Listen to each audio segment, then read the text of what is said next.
Yo, what's up? Punta nga po pala kami ngayon sa Cavite, sa Bacoor. Birthday kasi ng lola ko kaya magsa-celebrate kami doon. Puro kalsada lang ang makikita nyo sa video to kasi hindi ako nakapag-video ng iba. Puro sa loob lang ng sasakyan ng tito ko.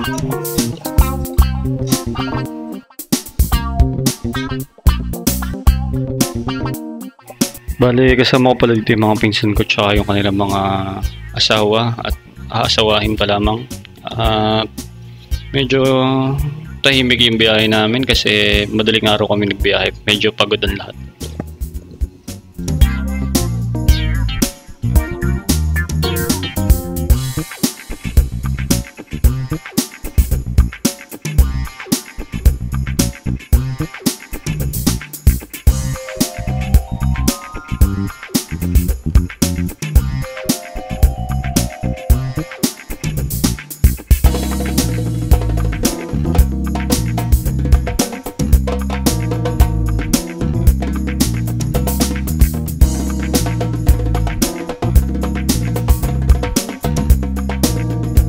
Bale, duman muna kami sa bahay ng tito ko para sunduin sina JB, si NJ at si Jaja na hindi nakasama at si Tita Jane.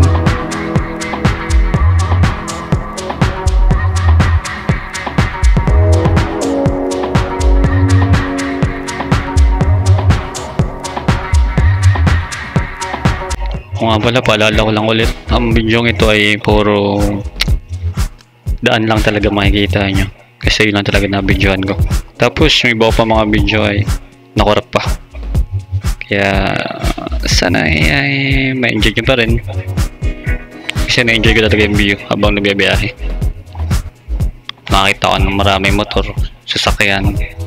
At parang doon nakakita ng sports car.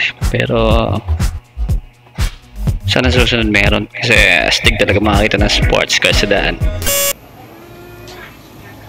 At maya nga nakarating na kami sa bahay ni Tito Charlie. At yun, napakaganda ng design na ginawa nila. Gaganduhan muna bago kami kumain. Tsaka nga pala,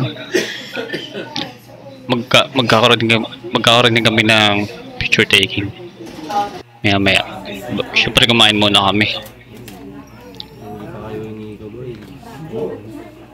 Daming pagkain, di ba? Tapos kinanta namin si Lola.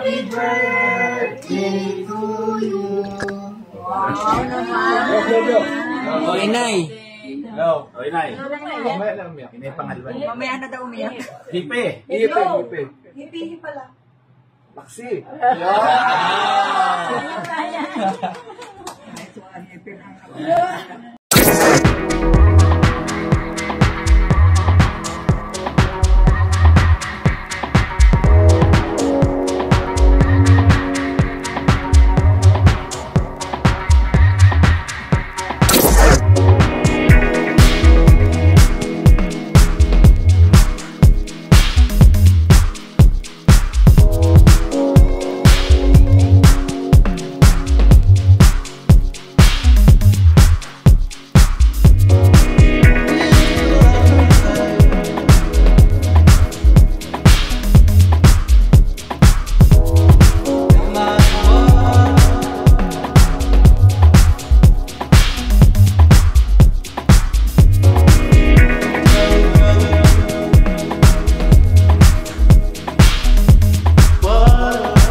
Tapos maya nga pala kami ay tumambay na lamang.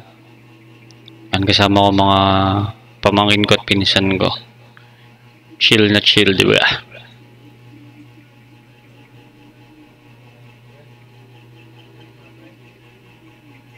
Tapos nakatulog din nga pala ako sa sobrang lamig sa kwarto. At maya rin naman pala kami ay umuwi na rin.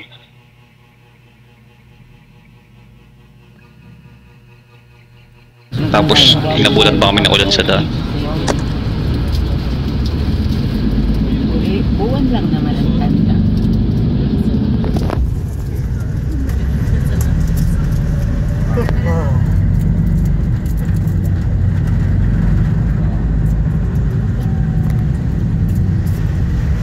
Kailangan talaga ano, bumili na tayo ng isang sasakyan na skip na eh.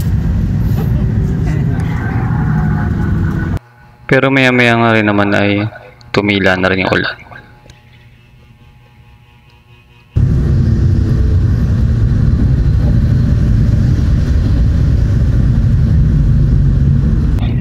Dito ko na tatapusin tong video na to. Hanggang susunod ulit na video. Bye!